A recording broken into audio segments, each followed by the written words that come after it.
Hey, good morning. I've been having some fun putting together some interesting connections this morning with this next Anne Hathaway movie that's going to be coming out.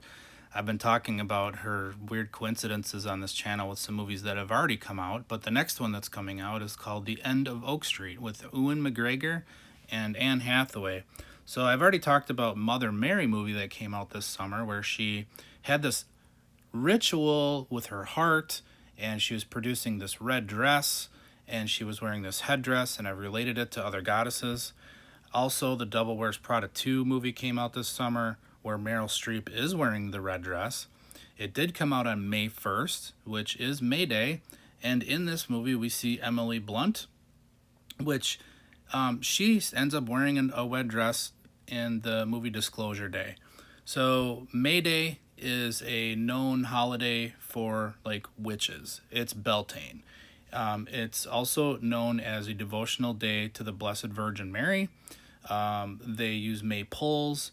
They use May queens. It's a celebration, bonfires, parades. It's a midsummer solstice festival, and it's old. It's an old holiday. I'm not knocking it at all. I'm just pointing out that there is a connection and there is a reason why a movie called The Devil Wears Prada comes out on May Day, okay? The May Queen, in my opinion, could possibly be the devil, if there was one, all right? So again, the woman wearing the red dress, we see her front and center in Disclosure Day, just like we saw her in The Devil Wears Prada 2. It just happens to be the same actress that was in The Devil Wears Prada 2, but instead of being Meryl Streep, instead of being Anne Hathaway, now it's Emily Blunt. So let's talk about these witches in movies. We just saw the movie The Odyssey coming out with Anne Hathaway, and she's in a movie where there's witches using, or a witch specifically named Circe, who's using a magic wand like Hollywood is used as a wand in witchcraft, to turn men into beasts and cats and pigs, and then there's another scene where one's using one like mind control, so the gentleman doesn't even remember who he is for years and years. Also, I've already pointed out on this channel that Anne Hathaway was in the movie The Witches that came out in 2020, where they were turning kids into mice. So there's a theme here of turning men, kids, into beasts, animals, mice, all this kind of stuff. And so going back to The End of Oak Street, the celestial phenomenon is a sudden reality-bending cosmic event that physically uproots the entire suburban neighborhood, teleports it to an unknown prehistoric world populated by dinosaurs. So this is the plot. This is the background of the plot. The celestial phenomenon. It happens overnight. It's sudden. They weren't expecting it. And then all of a sudden, they're teleported into this unknown prehistoric world. Their neighborhood turns into chaos with dinosaurs. Well, if we look at this movie, The End of Oak Street, it's made by J.J. Abrams, and it does come out on August 14th. Well, why does that mean anything? Well, it could. Maybe it doesn't. But the Perseid meteor shower is one of the most active and brightest meteor showers of the year. It's coming out on August 12th to 13th is where you're having your peak moments of this going on, guys. I wanted to point that out. The Perseid's meteor shower based on the name Perseus, who did defeat this giant reptile, kind of like Ewan McGregor is probably going to do in The End of Oak Street, where he's going to face off against, a Kracken type of a character like the T-Rex. And I don't know how they're going to figure it out, but it's probably going to be something similar to this, I'm guessing.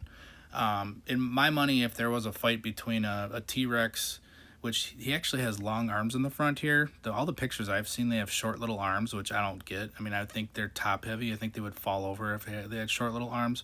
My money is on the Kraken would whoop the T-Rex's ass in a fight. But going back to this release date of August 14th for this new movie with Anne Hathaway also coincides with the total solar eclipse. And this total solar eclipse is going to be crossing over eastern Greenland, western Iceland, the Atlantic Ocean, and the northern half of Spain. So this Perseid meteor shower is caused by Earth passing through debris left by a massive comet known as the Swift Tuttle Comet. Like Taylor Swift is what popped in my mind when I looked at that. So I don't know if you guys have seen the 1980s movie The Night of the Comet. I thought it was great. It used to be free on YouTube. I don't know, but I guess this End of Oak Street movie takes place in the 80s, so I don't know if that's going to have anything to do with this Night of the Comet movie here. But the Comet Swift Tuttle name is interesting to me.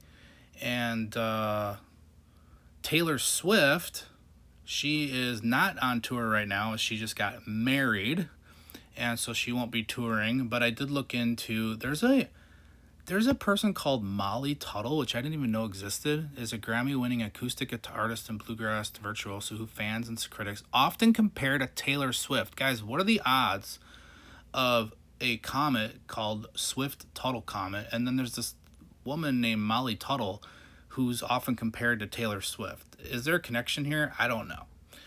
But going back to that oak tree. So the oak tree is a sacred tree in witchcraft, Druidic lore, things like that. One thing I found about the oak tree that's interesting is that it's known to be associated with a door, or the door to the other world. So is this why they called this movie with J.J. Abrams The End of Oak Street?